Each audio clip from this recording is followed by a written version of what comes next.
Mesdames et messieurs, bonjour Monsieur le Président, bienvenue à l'unité de valorisation des déchets située sur la commune de Périgny. Je vois ici avec plaisir Marie Ligonière, la maire de Périgny. Nous sommes chez toi Marie, et merci également de nous recevoir sur ta commune.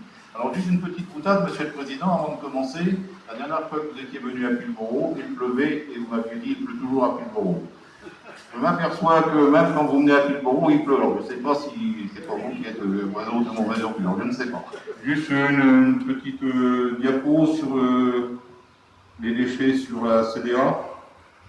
Le tonnage est environ, tout compris, 100 000 tonnes de déchets par an sur la CDA.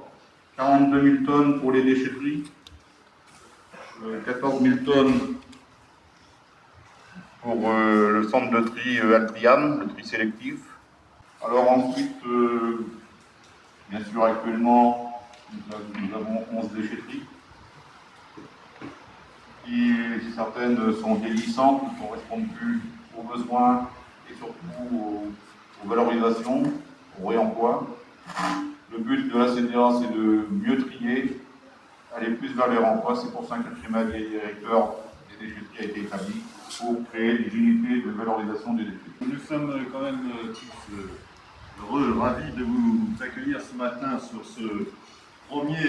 cette première grande déchetterie nouvelle génération que nous appelons volontairement maintenant centre de valorisation des déchets, ce qui inscrit véritablement notre démarche dans une autre dimension avec des objectifs tout autres, futuristes, en ce qui concerne le tri des déchets, la nouvelle vie des déchets, etc.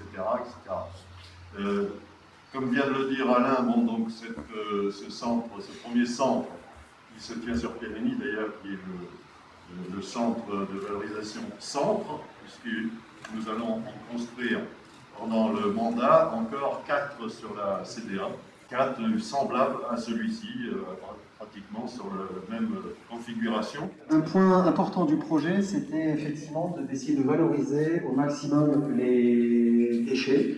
Et on s'est rendu compte qu'il y avait un certain nombre de déchets, d'objets, qui potentiellement pouvaient avoir une deuxième vie.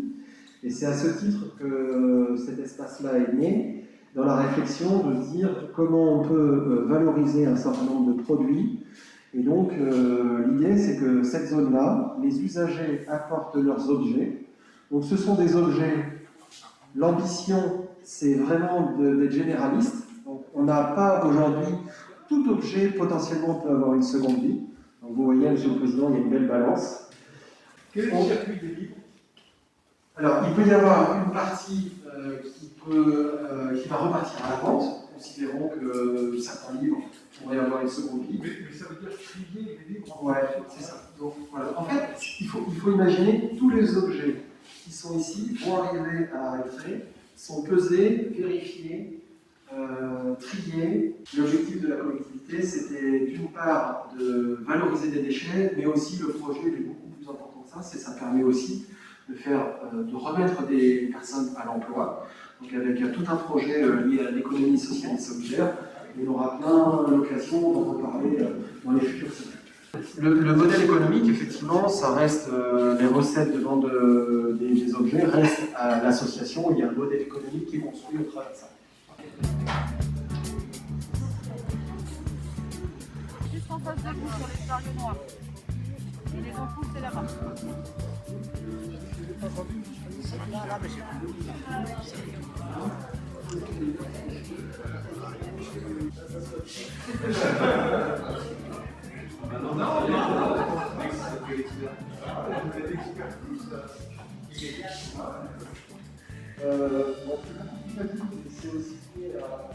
Donc voilà, au niveau du bâtiment, juste à gauche, on a une petite zone qui nous permettra de faire évoluer si jamais on avait d'autres filières. Et on a possibilité aussi de réceptionner les huiles moteurs, les huiles alimentaires et aussi les pneus. On a des dispositifs en fait de Q21 qui sont directement à la disposition des usagers, avec bien évidemment des obligations de rétention, et on vient directement prendre le produit par aspiration. Donc là, on va aller sur la zone rouge, à côté de nos agents, parce c'est dans le parc, c'est que du parc. C'est que du cartonage. Le moindre objet de ferraille, de plastique, de tapisserie, et potentiellement c'est refusé. Là, c'est simplement la partie couette, oreiller, coussin. Alors, ce sont des faibles, ce que je disais, ce sont des faibles tonnages, mais c'est surtout que ça nous évite de les enfouir. Donc on va avoir le bois, on va avoir après le carton, on va avoir après les ferreux, on va avoir après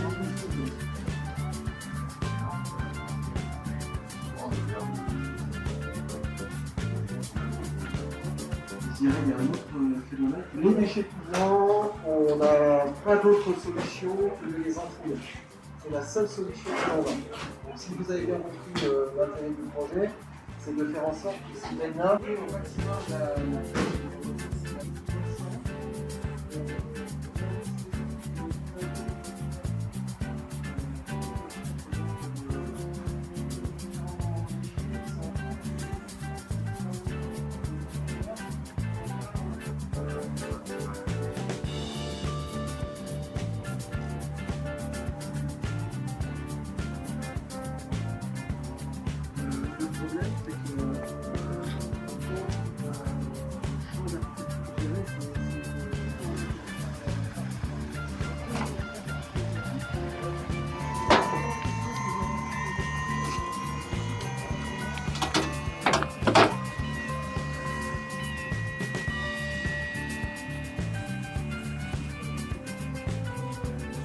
Bonjour monsieur.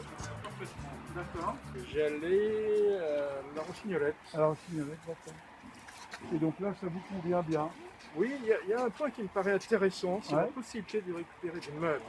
Oui, absolument. fou Donc qu'on on l'a pouvait vu au tout début. Voir Pas comme seulement des meubles, hein. gaspillage de meubles qui partaient dans les bennes. Ouais. Il y avait des meubles qui relevaient de la brocante. Ouais. Et ça me paraissait tout à fait... Mais il n'y a pas que les désolant. meubles, il y a tout un ensemble de il y choses. avait des qui jouets peuvent- d'enfants aussi, Absolument. des vélos. Ouais. Et ça, alors, c'est le premier site qu'on a vu tout à l'heure. Est-ce que c'est une déchetterie ou une Non, recyclerie? c'est une recyclerie qui ouvrira au mois de mai. Une donc, chinétrie aussi. Il y a ça, Alors, ce tout ce qui est Denis. déposé là va ensuite être vendu à des prix très très bas à la recyclerie qui va bientôt ouvrir à Étré. Ben voilà, bah écoutez, je vous souhaite une très bonne journée. Merci, On monsieur n'était le pas venu pour vous aider à président. sortir. Merci, monsieur le Mais maire. de rien. À Allez, au bientôt. plaisir, au revoir. Bonne monsieur. journée.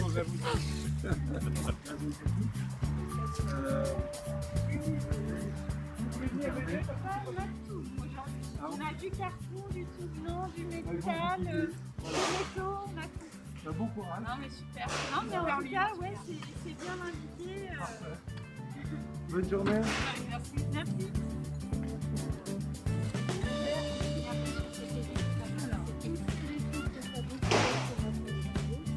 Les bouteilles en verre.